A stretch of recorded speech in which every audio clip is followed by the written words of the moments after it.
ஐயா சின்ன கவுண்டர் வராருங்க. வணக்கம் வணக்கம், உட்காருங்க. யோ உனக்கு அறிவு இருக்கா? நெத்தியில பட்டையா நாமத்தை போட்டு முன்னாடி உட்கார்றிய, உன்னை பார்த்துட்டு யாராவது ஏலம் கூறுவாங்களா? நீ எல்லாம் பின்னால உட்கார வேண்டியாளே. எந்திரியா எங்க ஏலம் ஆரம்பிக்கலாமா? நம்ம குளத்தோட மீன் கான்ட்ராக்ட ஒரு வருஷத்துக்குன்னு சொல்லி 5 ரூபாய்னு ஆரம்பிக்கிறேன். ஏலம் 5 ரூபாய், 4000 ரூபாய். ஐயா நீங்க ஏலம் எடுக்கிறீங்க, அதனால கொஞ்சம் படிப்படியா குறைச்சிட்டு வரலாம். சும்மா 500 ரூபாய், 1000, 5000 ரூபாய், 10,000, 20,000, 30,000, 40,000.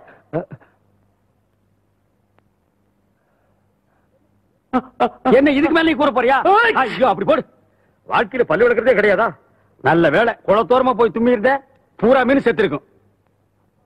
50,000.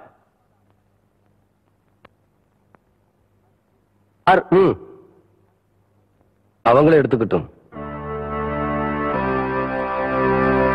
சக்கரை கவுண்டர் 50,000 ஒரு தரம், சக்கரை கவுண்டர் 50,000 2 தரம், சக்கரை கவுண்டர் 50,000 3 தரம். ஏண்ட மலைசாமி உங்க சின்ன கவுண்டர் எந்திரிச்சு போறாரு? வருஷம் அவர் எடுக்கிற குளத்தை சக்கரை கவுண்டர் எடுத்துட்டாருல, அதனாலதான் கோச்சிட்டு போறாருன்னு நினைக்கிறேன்.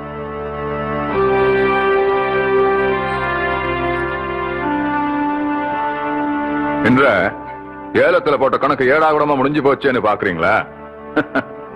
அவன் ஏலத்துல விளையாடினது என் காசோட மட்டும் தான். நான் விளையாட போறது அவன் கௌரவத்தோடு. மலைச்சாமி, விஷயத்தை நான் சொல்றேன், விடுகிறதுக்குள்ள விசுவாசத்தை நீ காட்டு. ஏம்புல பால் கறக்க போன சின்ன கருப்பனை இன்னும் காணங்கிற விடிஞ்சு நேரமா அதுல அவன் என்ன பண்ணிக்கிட்டு இருக்கான்? எனக்கு மத்தியான சாப்பாட்டுக்கு வந்துருவீங்கல்ல? அப்போ மத்தியான சாப்பாட்டை மாமனுக்கு நான் கொண்டு போறேன். ஏன்னா பள்ளிக்கூடம் எனக்கு லீவு. ஏண்டி அவ பண்ணாட்டியா நீ பண்ணாட்டியா? மாமனுக்கு நான் கொண்டு போற கசுக்குதாக்கும். ஏன் மாமோ? ஐயா என்றா இப்படி ஓடியார? ஐயா நம்ம ஊர் குளத்துல யாரோ விஷத்தை கலக்கி போட்டாங்க, மீன்லாம் செத்து மறக்குது. தண்ணி குடிக்க வந்த மாடுகள் செத்து போச்சுங்க. ஊரே அங்கேயானுங்க கூடி இருக்கு.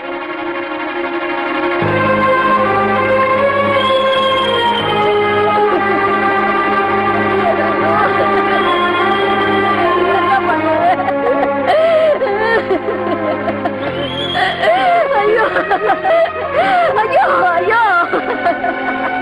ஐயா, பெத்த நாய் மாதிரி எங்க குடும்பத்துக்கு சோறு போட்டுச்சு. இப்படி அநியாயமா சாக கிடக்கு. இனிமே நாங்க என்ன பண்ண போறோம்னு ஒண்ணும் புரியலையா ஐயா?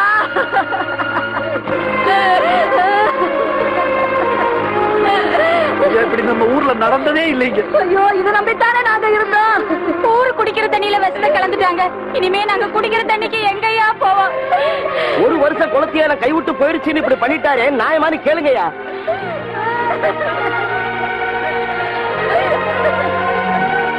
என்னையா பாத்துக்கிட்டு இருக்கீங்க? குடும்ப பகைய மனசுல வச்சுக்கிட்டு நாங்க ஏலம் எடுத்த குளத்துல விஷத்தை கலந்துட்டாரு, நியாயமான அவரே கேளுங்கயா. கவுண்டரே, நேத்து உங்களுக்கு ஏலம் கிடைக்கலன்னு கோச்சிட்டு போன நீங்க இப்படி ஒரு காரியத்தை செய்வீங்கன்னு நாங்க எதிர்பார்க்கவே இல்லை. ஐயா ஐயா ஐயா, யோ யாரு மேலயா பழி போடுறீங்க? இந்த சின்ன கவுண்டர் ஐயா குடிக்கிற தண்ணியில விஷத்தை கலந்துட்டாரு. எலும்பில்லாத நாக்க வச்சு எப்படி வேணாலும் மடக்கி பேசுறீங்களா? கவுண்டர், நான் சொல்லல இந்த கூட்டத்தை நம்பாதீங்கன்னு. நேத்துக்கு நம்புனீங்க, இன்னைக்கு கால வாரிட்டாங்க பாத்தீங்களா? யோ கால வாரினது யாருன்னு பஞ்சாயத்து முடிவு செய்யட்டும். நாளைக்கு பஞ்சாயத்துக்கு சின்ன கவுண்டர் வர சொல்லு. என்னையா சொன்ன? பஞ்சாயத்துக்கு சின்ன கவுண்டர் வரணுமா?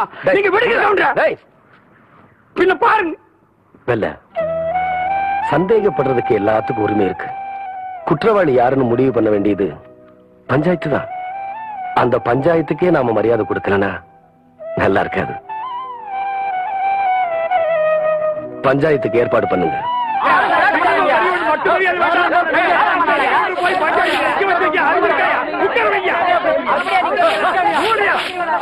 நிறுத்துங்கய்யா, நிறுத்துங்க.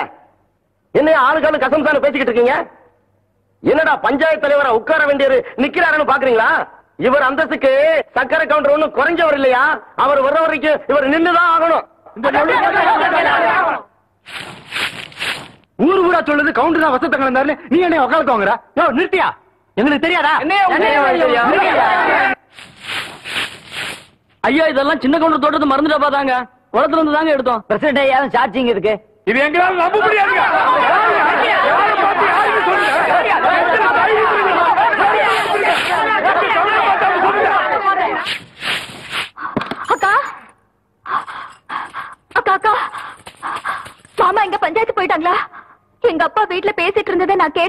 மாமாவை பஞ்சாயத்துல சிக்க வைக்க போறாங்களா?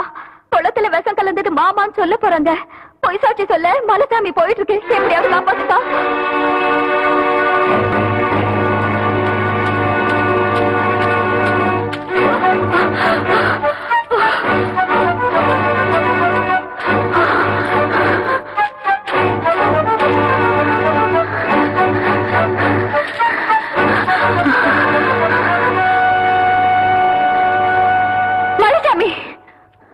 வளர்த்த கடை மாறல வர மாதிரி உன் ஆளாக்கி பார்த்த குடும்பத்தையே பாழாக்க நினைக்கிறியே, இது உனக்கே நல்லா இருக்கா?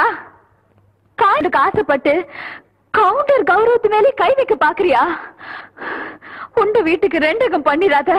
கேவலம் ஆடு மாடு மேய்ச்சிட்டு இருந்த நீ திடீர்னு ஒரு நாள் கவுண்டச்சி ஆயிட்டான்னு எனக்கே புத்தி சொல்ல வந்துட்டியா? படிச்சவனுக்கு என்ன மரியாதை கொடுக்கணும்ன்றது உன் புருஷனுக்கு தெரியல. அது என்னன்னு புரிய வைக்கிறதுக்கு தான் இப்ப நான் போய்கிட்டு இருக்கேன். மலைசாமி, நீ தங்கத்துக்கும் தகரத்துக்கும் வித்தியாசம் தெரியாம போயிட்டு இருக்க. அவர் மகனும் சுடாத மவராச மாதிரி ஒரு ஈ எறும்பு கூட தீங்கி நினைச்சது இல்ல. அவருக்கு எதிர பொய் சாட்சி சொல்ல போயிடாத.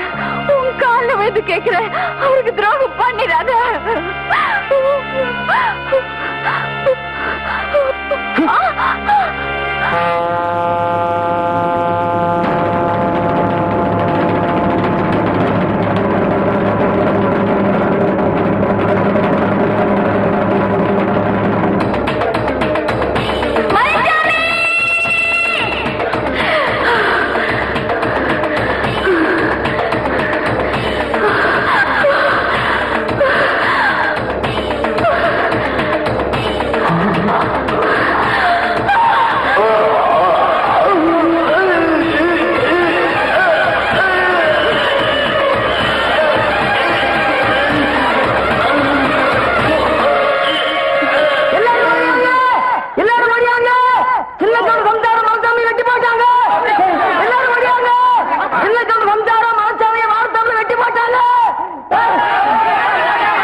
அம்மா,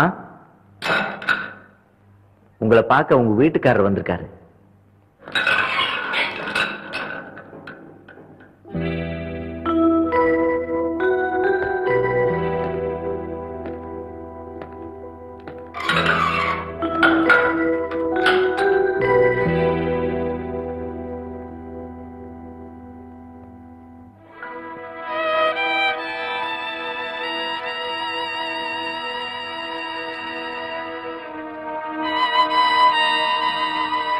இவ்வளவு பெரிய காரியத்தை நீ என்ன புள்ள நடந்துச்சு? பஞ்சாயத்துல உங்களுக்கு எதிரா பொய் சாட்சி சொல்றதுக்காக மலைச்சாமி போயிட்டு இருந்தா. எனக்கு எதிரா மலைச்சாமி பொய் சாட்சியா? ஆமாங்க, இதெல்லாம் உங்க மச்சான் சக்கரை கொண்டு செஞ்ச சூழ்ச்சிதாங்க. உங்களை பார்த்து கையெழுத்து கும்பிடுற ஊர் சனுங்க முன்னாடி நீங்க தலை குனிஞ்சு நிக்கணும்னு திட்டம் போட்டதே அவன் தாங்க. அவங்க பேசிக்கிட்டு இருந்ததெல்லாம் கேட்டுட்டு வடிவதாங்க ஓடி வந்து என்கிட்ட சொன்னா.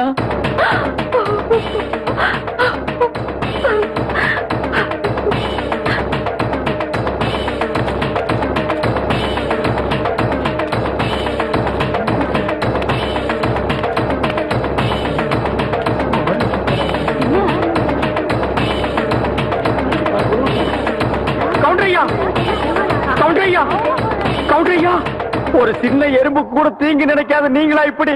வேண்டாம் ஐயா, நியாயத்துக்காக மட்டுமே துண்ட தூக்குற இந்த கையால மனசுல துண்டு போற அருவாளை தூக்கிட்டீங்களே. வேண்டாம் ஐயா, இந்த பூமி தாங்காதியா.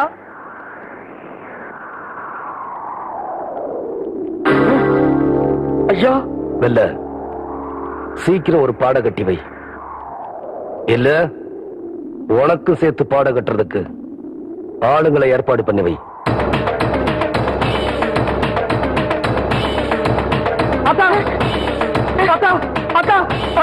சக்கரை கவுண்டர் வீட்டுக்கு சின்ன கவுண்டர் கோபம் அருவாளை தூக்கிட்டு போறாரா? இந்த நேரத்துல இவன் எதுக்குடா அங்க போறான்? அத கேட்டதுக்கு தான் இந்த துண்டை தூக்கி போட்டுட்டு போய் ஒரு பாட கட்டு வெயிட்டு சொல்லிட்டு போறாரு ஆத்தா. அவர் போற வேகத்தை பார்த்தா என்ன நடக்கும்னு தெரியல ஆத்தா.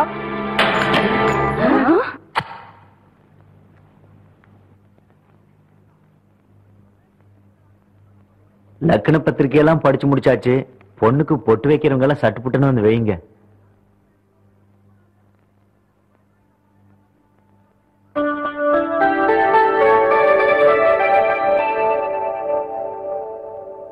என்னை அப்படி பாக்குறீங்க? அக்கா பொண்ணு நிச்சயதார்த்தம், அதுக்கு வந்திருப்பாரு.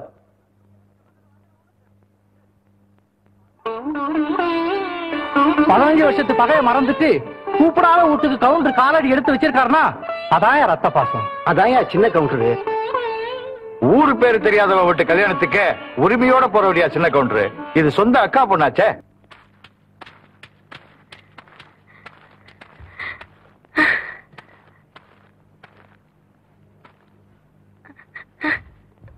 என்னத்த அப்படி பாக்குற? நான் உன் பிள்ளையாச்சே. ஆத்திரத்தோட தான் போனேன். ஆசீர்வாதம் பண்ணி போட்டு வாரு.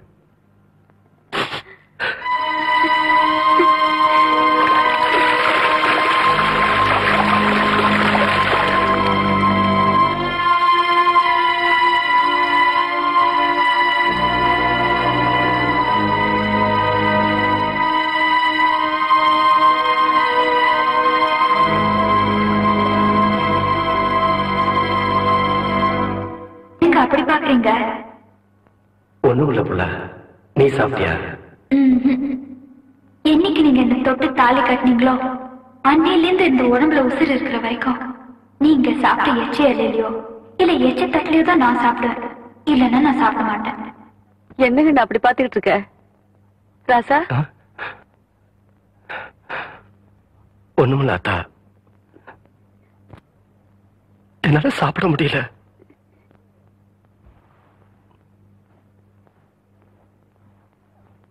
தவசி தவசி,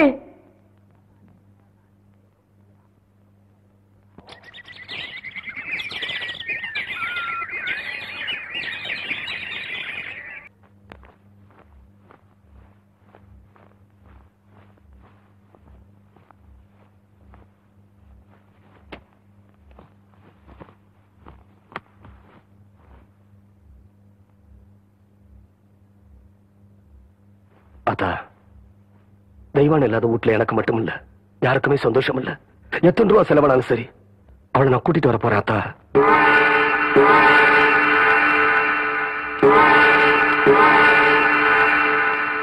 டேய், பஞ்சாயத்துல ஒருத்தர் மேல குத்தம் இருந்தா அது தீர்றதுக்கு முன்னாடி ஊரை விட்டு போக கூடாது இல்லையா?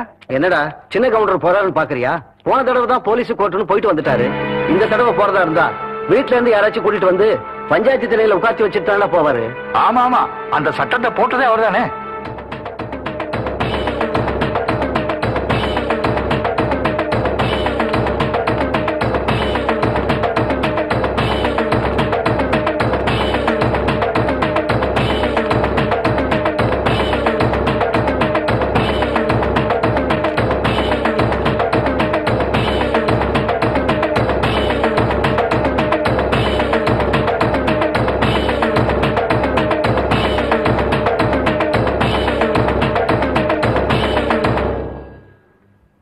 அத்தா, வெள்ள மடக்கில் இருக்கிற தண்ணி நல்ல தண்ணி. அந்த மடக்கில் இருக்கிறது நான் விஷம் கலந்ததான் அந்த ஊர் ஜனங்களா சொன்னாங்களே அந்த தண்ணி. பொழுது சாயறதுக்கு முன்னாடி நான் திரும்பி வந்துட்டேனா நல்ல தண்ணிய குடி. அப்படி நான் வரலனா நீ ஏன்டா மறுவுற? ஆத்தா நான் இருக்கவேனല്ലോ, நீ தைரியமா போயிட்டு வா, நான் பாத்துக்கிறேன்.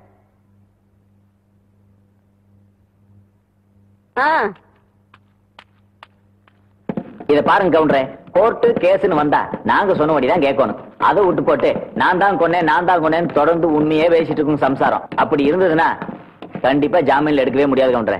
என்ன வைக்கலையா? இதுக்கு வேற வழியே இல்லையா? ஒரே ஒரு வழிதான் இருக்கு கவுண்டரே. என்னங்க? பொய் சொல்லணும். அப்படி பொய் சொல்லன்னு வச்சுங்க எங்க பொழப்பு நடக்காது. அப்படி பொய் சொல்ல மாட்டேன், உண்மையைத்தான் சொல்லுவேன்னு சொன்னா உங்க பொண்டாட்டி ஜாமீன்ல எடுக்க முடியாது. அவங்க ஜாமீன்ல வர்றதும் வராதும் அவங்க கையில தான் இருக்கு. அதனால அவங்களே போய் பாருங்க.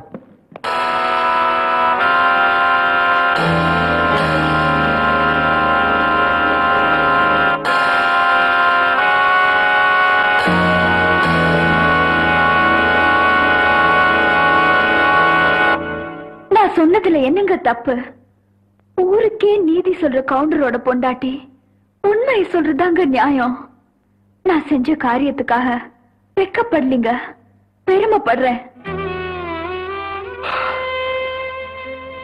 இல்ல புள்ள, 1.5 கழுத்துல தாலி கட்டினதுக்காக நான் தான் ரொம்ப பெருமைப்படுறேன்.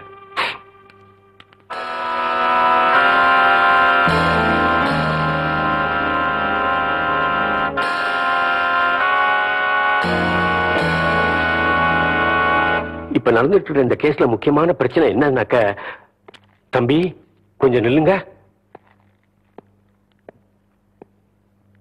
நீங்க சின்ன கவுண்டர் தானே? ஐயா, உங்களுக்கு என்ன உங்களுக்கு தெரியாது. ஆனா உங்களை எனக்கு நல்லா தெரியும். உங்க மாதிரி ஆளுங்களோட காலடி இந்த மாதிரி இடங்கள்ல படவே கூடாது. நீங்க இங்க வந்திருக்கீங்கன்னா உங்களுக்கு ஏதோ பிரச்சனை இருக்குன்னு நினைக்கிறேன். ஐயா, உங்க பிரச்சனை எதுவா இருந்தாலும் என்னால முடிஞ்சவரையும் தீர்த்து வைக்கிறேன். வாங்க வாங்க.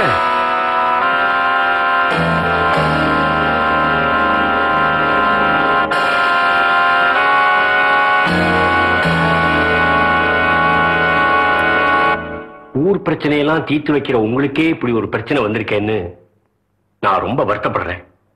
கவலைப்படாதீங்க. எப்படியாவது உங்க சம்சாரத்தை ஜாமீன்ல கொண்டு வர வேண்டியது என் பொறுப்பு. ரொம்ப நல்லதுங்க.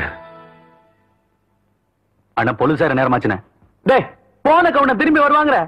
அப்படியே திரும்பி வந்தாலும் அவ ஆத்தா கொல்லிவோட தானே வரணும். ஆத்தா, டேய், ஊருக்கே நீதி சொன்ன குடும்பத்தை இப்படி வீதி கொண்டு வந்து நிறுத்திட்டீங்கடா. ஊரு ஜனங்கள்லாம் தொண்டை வத்தி தவிக்கும் போது தான் சொந்த நிலத்திலேயே குளத்தை வெட்டி தானமா கொடுத்தாங்க. அதுக்காக இவ்வளவு பெரிய தண்டனை? ஐயா, கோயில்ல வச்சு கும்பிட வேண்டிய இந்த தெய்வத்தை இப்படி நடிச்சதுக்கு கொண்டு வந்து நிறுத்திட்டீங்களா ஐயா? இது அடுக்குமா ஐயா? ஏண்டா, ஊரே கூடி சும்மா இருக்கும் போது உனக்கு என்னடா? நான் உப்பு போட்டு திங்கிறவன்டா. டேய், பெத்தமவனே நான் வரலன்னா விஷ தண்ணி குடிச்சிருன்னு சொல்லிட்டு போயிட்டா. நடுவுல நீ யாரா? நான் வேணா அந்த ஆத்தாவுக்கு பிள்ளையா இல்லாம இருக்கலாம்யா. ஆனா ராமருக்கு ஒரு அணில் மாதிரியா? நீங்க எல்லாம் குடியாரவங்களா ஐயா? 25 வருஷமா நான் செஞ்ச தப்புக்கு இப்பதான் நான் பரிகாரம் தேட போறேன். இத்தனை நாள் உங்க துணியை துவைச்சனே, அதுக்காக நான் வெக்கப்படுறேன்யா. ஐயோ, இது வரைக்கும் உங்க அழுக்கு துணியெல்லாம் நான் துவைச்சிட்டு இருந்தேன். இனிமே உங்க மனசுல இருக்கிற அழுக்கு நீங்களே துவைக்கணும். அது வரைக்கும் இந்த ஊர் ஜனங்க துணியை துவைக்கவே மாட்டேன். இது இந்த ஆத்தா மேல சத்தியம்யா.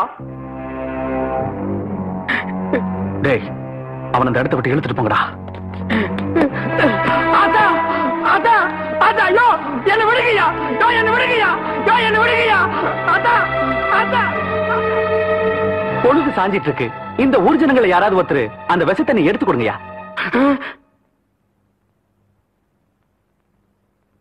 இப்ப நீங்க எடுத்து கொடுக்கறீங்களா இல்ல நானே எடுத்து கொடுக்கட்டா?